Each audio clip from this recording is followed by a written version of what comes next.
Hello dear students of class 9th। हम लोगों ने इसके पहले प्लाज्मा मेम्ब्रेन के बारे में पढ़ा है। अब प्लाज्मा मेम्ब्रेन का मेनली 2 तरह का फंक्शन होता है ना। एक होता है फिजिकल फंक्शन और एक बायोलॉजिकल फंक्शन। तो 2 टाइप के फंक्शंस होते हैं। फिजिकल फंक्शंस में डिफ्यूजन और ऑस्मोसिस हम लोगों ने देख लिया है कि कैसे होता है डिफ्यूजन एंड ऑस्मोसिस।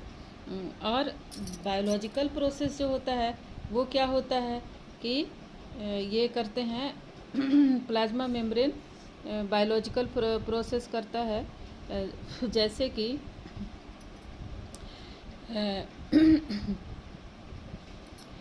ट्रांसपोर्ट करता है, एक्टिव ट्रांसपोर्ट करता है, और एंडोसाइटोसिस यानी कि अंदर की तरफ वो किसी मटेरियल को सेल के अंदर आने देता है।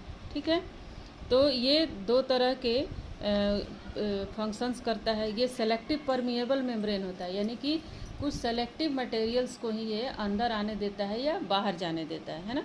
तो ये प्लाज्मा मेम्ब्रेन का काम हो गया। अब है कि हम लोग देखेंगे न्यूक्लियस के बारे में। न्यूक्लियस सेल के अंदर जब हम जाते हैं प्लाज्मा मेम्ब्रेन, तो उसका बाहरी स्ट्रक्चर हो गया प्लाज्मा मेम्ब्रेन। और प्लांट सेल में क्या पाया जाता है? सेल वाल पाया जाता है ना।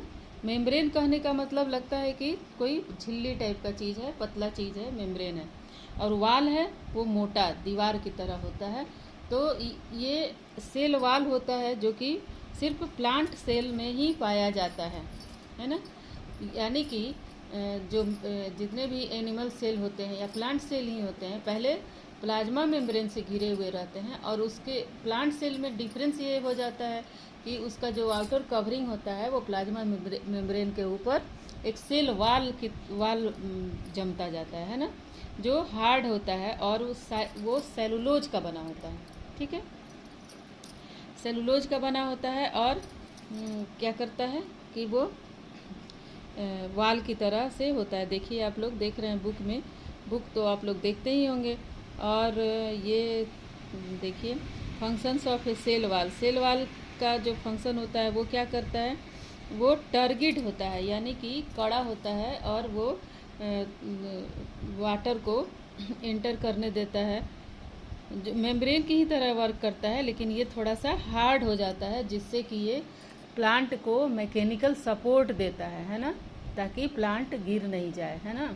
उसका स्ट्रक्चर बनाता है, उसको खड़ा रखने में हेल्प करता है ना। तो ये और वाटर का कंडक्शन उसके अंदर होता है। ये हार्ड कैसे हो जाता है कि सेल वाल, आगे आप लोग पढ़ेंगे सेल के बारे में बढ़िया से, तो जानेंगे कि इसका जो आउटर कवरिंग होता है वो लिग्निन नाम का एक सीमेंटिंग मटेरियल होता है, जो उसके ऊपर जमता जाता है, जिसकी वजह से वो हार्ड हो जाता है ना। सेल वाल बन जाता है सेल मेम्ब्रेन से। तो सेल वाल और प्लाज्मा मेम्ब्रेन दोनों में डिफरेंस हम लोग को लिखना होता है, देखना होता है क्या क्या हो सकता है। देखिए आप यहाँ पे दिया हुआ है, it occurs in plant sales, है ना। कौन सा? Cell wall. ये प्लांट सेल में ही पाया जाता है। ये it is found in both plant and animal cell. Plasma membrane जो है वो प्लांट सेल और एनिमल सेल दोनों में पाया जाता है। सेल वाल सिर्फ प्लांट सेल में पाया जाता है। It lies outside of the cell. नहीं, ये सेल के बाहर ही वाले पार्ट पे पाया जाता है ना। ये अंदर की तरफ नहीं पाया जाता है, क्योंकि बाहर से ही हार्ड होता है। अंदर से हार्ड हो जाएगा तो कैसे मटेरियल एक सेल से दूसरे सेल में जाएगा। तो अंदर की तरफ ये नहीं होता है, सिर्फ बाहर की तरफ होता है सेल के। इट लाइज ऑन द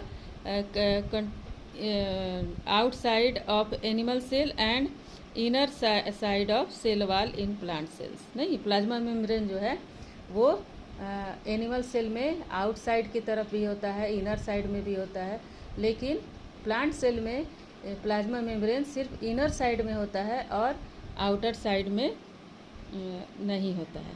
ठीक है, और क्या है कि ये नॉन लिविंग होता है सेल वाल, और थिक हो जाता है। प्लांट सेल में थिक होता है ना, तभी वह हार्डनेस देता है। और प्लाज्मा मेम्ब्रेन हमेशा लिविंग होता है और बहुत ही पतला होता है ना। और इट इज़ रिगिड।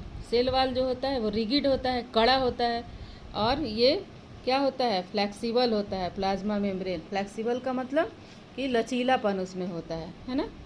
और ये क्या होता है, सेल वाल, ये परमिएबल होता है, ये सोचता नहीं है कुछ भी, ये सिर्फ आर पार आने जाने देता है सारी चीज़ों को।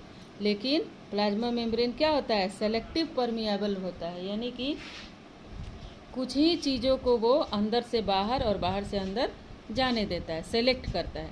और सेल वाल जो है वो क्या होता है, किस चीज़ का बना होता है, सेलुलोज का बना होता है, हर्मी सेलुलोज का बना होता है, हेमी सेलुलोज का बना होता है, एंड पेक्टिन का बना होता है, और उसमें लिग्निन का भी डिपोजिशन होता है ना।